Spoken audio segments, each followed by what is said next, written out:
दूध बनाती है। इसलिए आइए आप सबके करतल ध्वनि के साथ निवेदन करें आज के समारोह के मुख्य अतिथि माननीय श्री जी किशन रेड्डी गारू जी उनके संबोधन के लिए।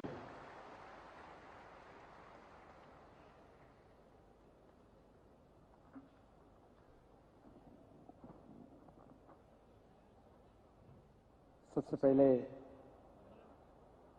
जो आजाद के समय पे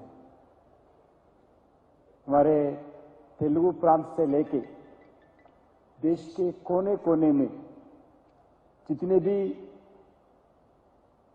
क्रांतिकारी थे सभी लोग नारा एक ही था, वो हिंदी में भारत माता की, दो हाथ उठा के बोलना चाहिए, भारत माता की वंदे। आज के कार्यक्रम के अध्यक्ष राज्यसभा के माननीय उपसभापति जी और अजात शत्रु प्रमुख पात्रिकेयुडु మేధావి అన్ని పార్టీలతో కలిసిమెలిసి అత్యంత అద్భుతంగా రాజ్యసభను తన యొక్క చాతుర్యంతో అద్భుతంగా నిర్వహిస్తున్నటువంటి గౌరవనీయులు హరివంశ్ జీ, అదేవిధంగా నమ్మిన లక్ష్య సాధన కోసం మడమ తిప్పకుండా ముందుకు సాగుతున్నటువంటి కలిసి వస్తే స్నేహహస్తం కాదంటే నిప్పు కణాలు వెదజల్లుతూ కదులుతూ సనాతన ధర్మంపై అచంచల విశ్వాసంతో ముందుకు సాగుతున్నటువంటి ఆంధ్రప్రదేశ్ ముఖ్యమంత్రి ఉప ముఖ్యమంత్రి పవన్ కళ్యాణ్ గారు,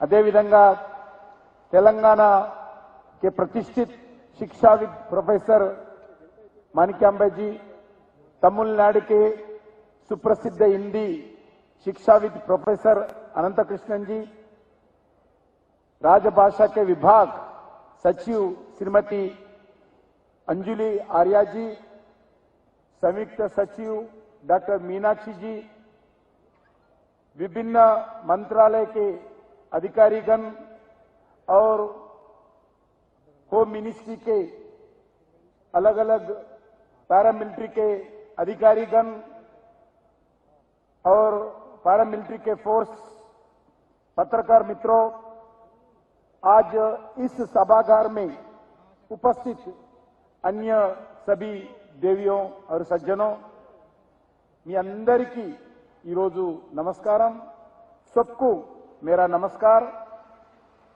मैं सबसे पहले इस शहर इसी शहर से मैं पार्लियामेंट सदस्य के नाते आज देश का सेवा करने के लिए मौका दिया हमारे हैदराबाद के जनता, उस हैदराबाद के आने के लिए आप सबको मैं हार्दिक स्वागत करता हूं। इस वर्ष राज्यभाषा विभाग स्थापना की स्वर्ण जयंती देश भर में सभी केंद्र सरकार का हो, प्रांत सरकार का हो, सभी मिलकर मना रही हैं। राजभाषा विभाग के स्वर्ण जयंती समारोह का पहला कार्यक्रम 26 जून को दिल्ली में संपन्न हुआ। इसी परंपरा के दूसरा कार्यक्रम दक्षिण भारत में हैदराबाद में आयोजित करना बहुत खुशी की बात है। इसके लिए भारत के होम मिनिस्टर आदरणीय अमित शाह जी को दक्षिण भारत के जनता की ओर से, तेलंगाना के जनता की ओर से, हैदराबाद के जनता की ओर से इस कार्यक्रम हैदराबाद में आयोजित करने के लिए मैं हृदय से धन्यवाद देता हूं। मित्रों, इस राज्यभाषा विभाग का 50 वर्षों की यात्रा किसी भी संस्था के लिए गौरवशाली यात्रा में एक मील के पत्थर साबित होते हैं। इसीलिए इस स्वर्ण जयंती समारोह अपने गौरवशाली यात्रा को याद करने का एक अवसर है। इसके साथ इस 50 वर्षों की ऐतिहासिक यात्रा का विचार विमर्श करने के लिए समय है। मित्रों, इस 50 सालों में हिंदी को शासन प्रशासन की भाषा बनाने के लिए राजभाषा विभाग ने अनेक विशेष कार्यक्रम किया है।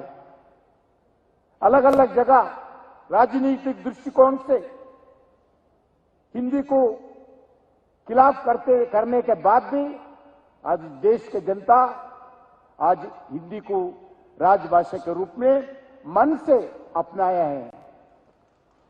माननीय प्रधानमंत्री श्री नरेंद्र मोदी जी और अमित शाह जी के नेतृत्व में हिंदी और भारतीय भाषाओं के लिए आजाद के बाद पहली बार स्वर्णिम काल चल रही है। पिछले एक दशक में राजभाषा विभाग ने भारतीय भाषाएं और हिंदी की सक्रियता बढ़ाने के लिए अलग अलग काम किया है। मुझे लगता है कि हमारे भारतीय सभ्यता, हमारा भारतीय समृद्धि, हमारा भारतीय संस्कृति, हमारा भारतीय का महान परंपरा और प्राचीन विरासत को मजबूत करने के लिए भारतीय भाषाओं का उपयोग बहुत जरूरी है। महात्मा गांधी जी ने कहा, मातृभाषा का स्थान कोई दूसरी भाषा नहीं ले सकती है।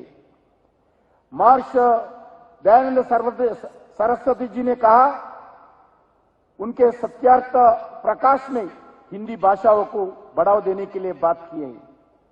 महान वैज्ञानिक आदरणीय सीवी रामन ने कहा था कि भौतिक शास्त्र फिजिक्स की पढ़ाई मातृभाषा में होना चाहिए।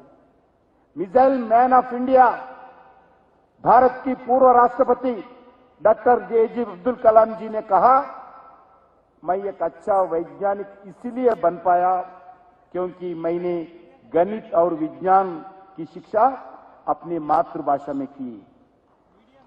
संविधान का निर्माण डॉक्टर बी.आर. अम्बेडकर जी ने भी मातृभाषाओं का पढ़ाई प्रोत्साहन के लिए बार बार बताते थे।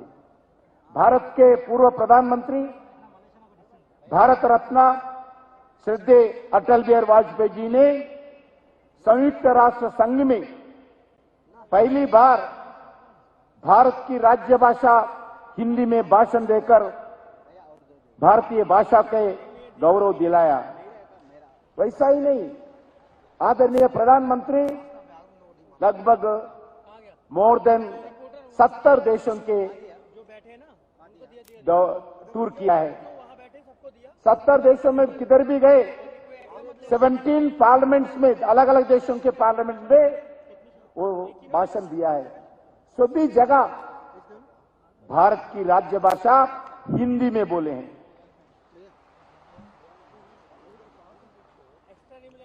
आज विविधताओं में के बाद भारतीय भाषाओं की भावना एक ही है।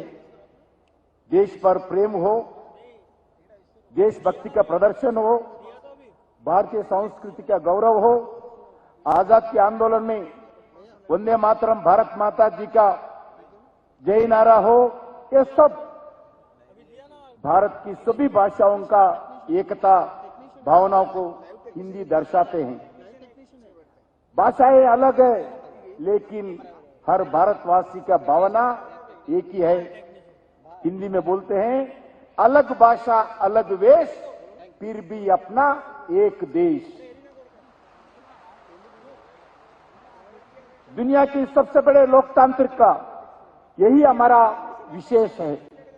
हिंदी और भारतीय भाषाओं के माध्यम से जन जन तक संवाद स्थापित करते हुए विकसित भारत और आत्मनिर्भर भारत के संकल्प को आगे ले जाना हमारा हर भारतीय का आज प्रथम कर्तव्य है।